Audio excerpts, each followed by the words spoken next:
Prio. They have CC in the side lane. That will be a winning matchup against the Glue 2. Yeah, this is a trio mid win should be for Rrq. So it's gonna be nice and dicey, ladies and will Rrq be able to continue their win streak here in MPL ID Season of 15? Or will the Kingslayers be able to turn things around, live up to their namesake, and force a game number 3? Let's head over to the Land of Dawn. It's round 2, folks. Ring the bells. Rex Kaon or Geek Fam. Wow, I mean, on top of that, Rrq have technically forced all magic damage from Geek Fam. So itemization-wise, going to be great. Rins has gone for Lethal Ignition. Not the usual choice, Sutsujin. Yeah, will be able to retrieve that. Not the usual choice, but against this kind of composition, you're going to be an aggressive Paramus for sure. So really good choice.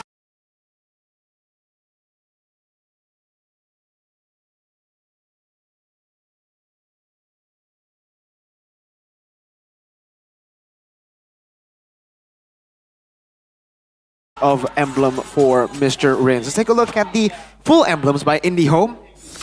Inspire, Bargain Hunter, nothing too crazy. Tenacity plus that firmness, the Inspire and Tenacity from Rins too. So he goes for a more aggressive core emblem, but goes for a defensive sub-emblem.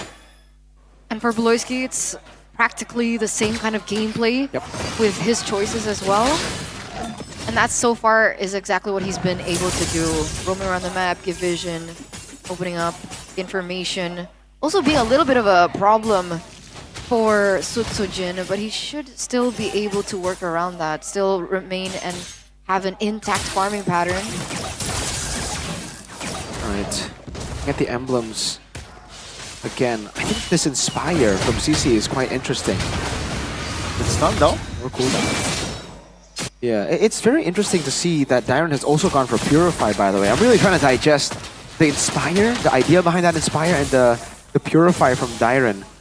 I guess it's because of what we said earlier. Remember game 1, BTR versus Na'Vi, when they picked CC against the Cho? I was saying it's usually bad against the Cho because you just get kicked because you have to go Vengeance. But here, Dyron has gone for Purify, so that kind of solves the Cho problem.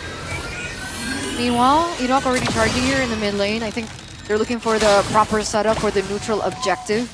We mentioned how this is going to pan out. Edok already in position, as well as Rins. Kind of isolate Gobs and a boy here. Sutsujin already on the turtle. Let's see who gets it. Rrq already the first ones in the area. Geek Fam late to respond here, but it seems like they want to fight. Sutsujin gets the turtle. Beloyski with the flicker. Jet Kundel finds the jungler. Now AUG trying to provide cover, and that does it. Geek Fam backs away. Yeah, they didn't really want to overcommit onto that, even without the AOG from happening. Sutsujin was still A-okay. I don't think the damage is enough to penetrate him in this early portion of the game. Meanwhile, it seems like Beloyski's initial plan isn't really coming to fruition. Oh, that's a steal. Now Rin's very low, and he will be taken down. Makeits drew first blood in the second game. Well played. Saw that Edok walked over, and then he just went straight for the purple buff. Knows Edok used the taunt earlier. Sutsujin, no retry. Really good move by Makeits there, outplaying Rrq. Meanwhile, Makeits is kind of low here. Sutsujin is in the vicinity. Uh-oh, 3v1 now with the Feather Airstrike already spent as well, and Makeits will grab his second kill in this game. That was a 3 versus 1 kind of situation. I don't think Sutsujin can get away with that. There's a lot of bursts coming in from a boy, even in this early portion of the game as a Pharsa. In terms of items, is there anything special that we're looking at that they're heading towards? So far, not yet. I guess we could point out again that everybody is going for tough boots, knowing that there is going to be an abundance of magic damage from Geek Fam. Only magic damage. Beloyski's the only guy who's going to be able to deal physical damage. So yeah, everybody's putting the emphasis on magic damage. Even Dyron going for another cloak on top of the tough boots. So yeah, you can definitely understand that idea of just building full magic def. So far, he hasn't been participating too much. Once again, we're circling around in this mid lane. Beloyski's still looking for this opportunity, but it's not going to be as easy because, like you mentioned, both Dyron and Rins are on Purify. Last time we saw a little bit more pressure onto Toy 2 by Geek Fam, but in this particular game, they've kind of let him alone. This 1v1. 2v1, trying to just get the purple buff, and they got it. Right, Rrq though. Now, what will they do? It seems like they're on the move on towards the turtle. Geek fam, will they be able to respond this time? No. Sejun is a level below, by the way. Yeah. But I don't think they'll be able to contest again. Geek fam have to respect that Rrq have better control over the neutral objective. That's why they've just gone for trades on the board. Cho was literally just sitting in the bottom river. They know it's very hard to do that. Taunt. The taunt on towards Beloy though. Maze Kids looking for Rins. Feather Airstrike as well connects, but that's going to be the Nether Realm committed there. So that's info for Geek fam. Absolutely, but Beloyski's a little low, so that's a forced recall. A boy gets hurt just a little bit, not too much to force anything crazy. But oh, it's R7! MPL IDX streamer by Good Day. I don't think he notices that he's being presented onto the screen just yet. But once again, ladies and gentlemen, if you guys are looking for a different perspective, you can check out R7's restream right now. He looked so confused for a while. Oh, there you go. Finally reacts. Now he's surprised. Oh! Look at that Riz. Oh, what? Oh! What? Damn! How's he doing that? I have no idea. That's magic right there. Way of Dragon though connects onto Zito. AOG to save his own life. Wow, what a connection. No casualties, which is great. Toy, meanwhile, goes for the Sky Piercer. So it looks like he's quite positive that he will win and will be able to make that kind of trade. This is how many buffs have been taken away from Sutsujin. So far, 3. And yeah, for Toy Sky Piercer, it's not really a risky move for a Granger. This is just part of the core build. You always go for Sky Piercer, Hunter Strike into Sky Piercer. Man. Whoa, Cops with the flicker as well. So aggressive, but the reinforcements is there. Wow. Dyron now looking for his own teammate. NetherRealm popped as well. Now, actually, Gauss is going to be isolated and will be taken down by Dyron. That's the first kill on the board for Rrq. And you see, that's the brilliance of the Purify, man. Dyron opting to go for Purify. Got out of the Slam pass as he was mounted by the split of glue. Wait, the Dragon. Oh, out towards one. Feather Airstrike from a boy. Wow. Not the best positioning with Bloy. Will fall first. Make it! Will not be able to escape that one. And Rrq, they claim the perfect turtle. And 3 kills to boot. So a 1,500 gold lead now for the Kings of Kings as Cadera looks for a little bit of a trade here. That turret does go down in the bottom lane. Meanwhile, Rrq, Sutsujin, looking for a little bit of revenge. Finally gets a purple buff and a purple buff from Geek to boot. Dyron picks up a turret, so that trade from Cadera instantly traded back by Rrq. Quick thinking. 3-1 now in purple buff steals. Take that, Make Kids. Jin now with the War Axe as well. Core item completed with the Hunter Strike and the War Axe. Looking at the others, Toys building towards the BOD, and Cadera is comfortably getting to his item power spikes as well. Already sitting at, with the Feather of Heaven. But this is where it's becoming a problem. Dyron has built up Radiant Armor. Edok has built up Athena Shield. I wonder what's next for Dyron. It's probably going to be an Athena Shield. Oh, Dyron now in trouble. It's only the CC though, but they have spent a lot of resources. Wow. Dyron will go down eventually. But take a look at the mid lane. Geek fam's mid pulse. There's always a trade. goes their ability to control on the map, especially for Beloyski. That is going to give him a little bit of a tougher time when it comes down to map control. Meanwhile, Rrq on their next mission here, putting some pressure onto Cadera in the bottom lane.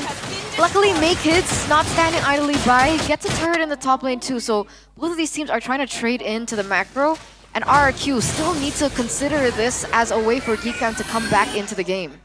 Yeah, wow. So looking at the items for Dyron again, he's not going to go for the Athena Shield. I think he's building towards an Oracle again to enhance what he already has built in his kit. That's Sustain for CC, plus the Brave Smite, plus the Oracle and War Axe, so even more Sustain against the magic damage and just pure damage of Geek Fam. So what does Cadera do now? Does he go direct Divine Glaive? He has to go Holy Crystal first. I think even if he goes Divine Glaive, he's going to be lacking damage to get through. So just go for the normal build. Holy Crystal and then Divine Glaive. It'll take a while longer, but at least once he gets it, it will be a surefire power spike. I guess that's the case. A boy, though, goes for the Divine Glaive. So he can afford that item build. Hopefully it does help, because this next Lord will be telling how the rest of this game goes. So Tsujin level 13, Kids is also at level 13, so there is technically a chance for them to go for a steal. The thing is, Rrq have already done their homework, right? Slow push up top. It's a forced error now. They can just play the long game, constantly going back and forth, playing with the slow push up top, and then dealing with the wave in the mid and bot as they continue to just cycle the Lord. Geek fam will try to go for the decisive play. See here, pulling the trigger, doesn't really quite find the angle, and boy, in trouble! And he will fall with the Wings by Wings in hand. And that is him also. He spent his Purifying. Let's see here, 5v4, not in good shape for Geek fam. Rrq though, looking for something. Kids here will be taunted, and that's gonna be Kids here, surviving actually. Cadera dealing damage, but will it be enough? Gobs trying to sandbag, and Cadera finds one, finds two. Cadera, he might find more as Prince is on him finally. Good Purify on him, but that's gonna be Beloyski jumping in the fray. AOG finds one. Gobs is gone. Way up the dragon will not do anything as he will be taken down as well. Cadera repositioning. Aboye is in the area. Now with the feather and strike, Edok will not find someone. It's gonna be Dyron with the kill as well. Rrq, they are a menace. Wings by Wings out, but in the end, that's gonna be a boy being able to escape. That was a very messy engage towards the start, right? Let's go for like a little bit of a replay there. Very, very transparent engage from Beloyski. Rrq was able to read that really well. At some point, it was an awkward position coming in from Toy, but they had a little bit more in their arsenal, right? Dyron now, though. See here, 5v5, surely. Rrq, they have more than enough firepower here. Good mounts. On towards Dyron though. Kids fail to find the connection for the steal there. And Gob surely will be taken down by Sutsujin. That's the Lord. And Gobs. Well played again to Rrq. The fact that Geek fam trying to make it chaotic in that skirmish. Having the Harith means that you can actually force out those battles, those brawls. And Rrq took it. They had another round. They were stuck there. Toy able to kite away, but not for long. Again, Cadera bouncing back and forth with the Chrono Dash, man. Just dealing so much damage as he got the Holy Crystal earlier. So that power spike is going to be coming in very quickly as well for Cadera, that Divine Glaive, as he got 2 kills, Sutsujin and Toy. But Rrq, even in the long battles, they were able to out-sustain and to outlast Geek fam. In the end, it was Rrq with Dyron getting the dub again. Gobs mounted him, the Purify out to safety once more, and then a clean retry from Sutsujin. Now it's just about how they utilize the Lord. Beloy. Dyron actually might be caught here. Good recovery though. With another round, Beloyski flickers out of danger. Edok with the help of Toy as well. That will secure Beloy. It falls again. Rrq now applying more pressure. Top lane Makins has cleared that lane. Though, Rrq, they move on towards the bottom side of the map here. Geek fam, with just one card, will they be able to find something? Not yet, though. Ooh, that will be Rrq playing it slow, perhaps applying pressure towards the mid lane. Feathered airstrike to relief off pressure. Dyron, though, immobilized here, is able to walk away. They're going to be able to clear out the lane in the bottom side of the map. So all in all, despite them losing here and there, Geek fam are still holding on to their main structures, and that's what's important, especially as we get to the next Lord fight. It seems like Gobs is opening up the map here. Rins is in the vicinity. Oh, look at Beloyski though. Is he going in for a cheeky play? I think it's a little too risky. He's alone. There's no backup. There's no Luo Yi. There's no chip. All right, he just goes back for more information, perhaps. And for Rrq again, it's just about that slow game once they have the lead. It's template when we get to this portion of the game for Rrq. They find themselves in this situation almost every single game, winning out the early and then having this lead so that they can just freeze. And Geek fam, they can't walk up. They really can't. If they walk up, they're going to get punished. There's so many angles of attack because look at Rrq's tempo on the map. They can constantly just use this map pressure to walk in the enemy jungle. So at least Divine Glaive is done for Cadera, right? So that's the power spike that we were waiting for Cadera. Now he's going to be doing even more damage, and he'll be able to threaten some of the front lines from Rrq. But with that Divine Glaive, Dyron and Redok have also built themselves quite an amazing 3 items of magic defense. Oracle, Radiant, building to Athena now, Dyron. Athena, Radiant already done for Edok, and I believe he's on the way to a Queen's Wings. So damage reduction on top of the magic def that he has. Rose Gold, obviously, also for Sutsujin and for Toy. They have so much magic defense. But if played well, the core members on the side of Rrq can still be taken down. So if Geek Fam can replicate that chaos like they were able to in the previous team fight, then it's still going to be a problem for Toy as well as Rins. The taunt on towards Beloy. Flickers out of the way. Rin's very low. Edok though. Still sandbagging here. Immobilize AOG. Defensively, Beloyski Way of Dragon doesn't really find the right connection. Netherrealm will save its life. Beloyski will fall alongside Edok. Dobbs now being the main priority, and Dyron finds it. 2 for 1 in favor of Rrq. Okay. I don't know. Does Rrq want to continue this? Oh, Cadera keeps going in! Miscalculation there by Rins. Cadera now going ham in the mid lane. Dyron now being the main sandbag is able to sidestep its Makids. Looking for another angle here. Good recovery from the Geeks. I don't think they were expecting that, right? 2 members down from the side of Geek. They definitely didn't expect Cadera to go dive in headfirst under turret to take him down. Luckily, though, Rins is back in the fray, and it's still a man advantage in favor of Rrq. Yeah, Rins is the only guy who can't do that, to walk up against the Harith. He doesn't have the magic defense that the others have. He only has a Blood Wings and a Tough Boot, so Rins is the only guy that should not be doing that. To be fair, Toy probably shouldn't be doing that as well, but at least he has Rose Gold. It should be Edok and Dyron. Cadera. Let's see here. AOG on towards the Lord's Pit. Sutsujin joins the fray. Lings falls for it alongside Edok. 3 members now, only left standing for the Kings F Kings as Geek. They will take over the Lord's Pit. Again, Rrq tried to force that, man. They took control. They wanted to take control back against Geek Fam. Geek Fam a bit too clean with it. Beloyski, Jikundo. Ooh, wow. Geek Fam, the pace set by Cadera. Once we saw that Divine Glaive, he could start threatening the frontliners. But man, was that quick. Like, he dealt with Edok so quick. Rins was forced to come in to try to save Edok with the Netherrealm, but he got bursted instead. They have to play in cycles here. Once the Zaman Force is used up, that's a green light to actually stop. Move back. Once the Zaman Force window is elapsed, then they try to re-engage. But if they fight the Zaman Force, they're not going to win. No, we saw that happening. Speaking of burst, right? Feather Airstrike also doing work alongside with Cadera. Really good cover as well by a boy on the far side. And you can see it's one of his top 5 most picked heroes, as that game fun fact came in by GoPay earlier on. There it is, the Feather Airstrike opened up already. Zoning him out. Cadera gonna be able to deal some damage onto the turret. Yep, base turret top lane will fall. Lord now being the main priority. Sutsujin though, relatively low. Base turret in the bottom side here, very weak. Almost taken care of here. Oh, the minions will do its job. 2 base turrets here taken down. And they're on the side lanes.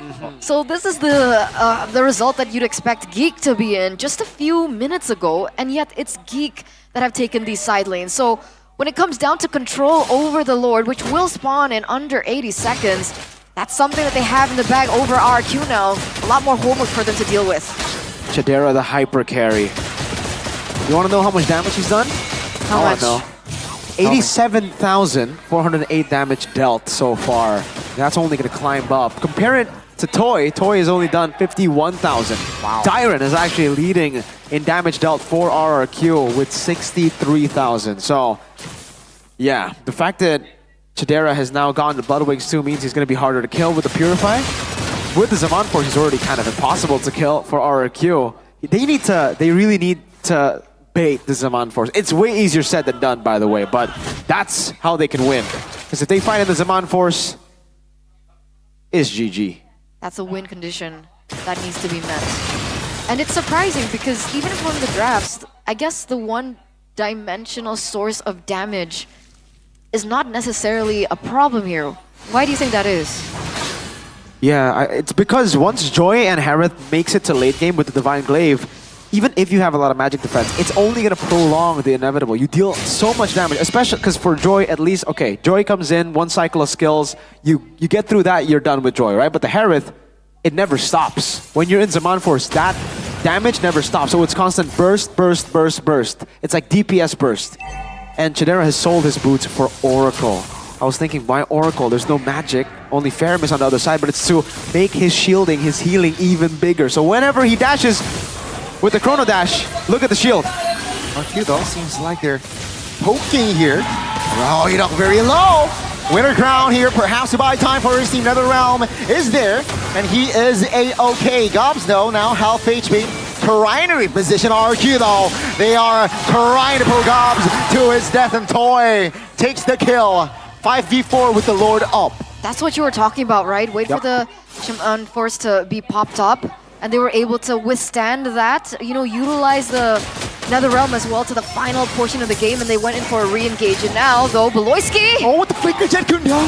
Is this the right call? Way of Dragon doesn't really land to where he wanted to. Dyron now providing damage on towards Make is A-OK! Doesn't really find the right connection, but Make it falls. Now Beloyski loses immortality. Cadera though is free hitting, grabs a double, looking for the triple with Dyron and Toy being a constant nuisance. Immortality's popping left and right, and Cadera is saved. A boy shuts Dyron down, but Cadera, good dupe, no immortality, feather edge strike. Cadera shuts him down. Sutsujin now being alone. 2v1, very low as well. Can Sutsujin escape? But boy denies it. Ladies and gentlemen, now it's just Rin standing their way as the minions actually done most of his work. Will Rins be able to escape this? A boy is in the area. We might get a game 3, ladies and gentlemen. There's no way he can defend. It's game number 3 for Geek as they have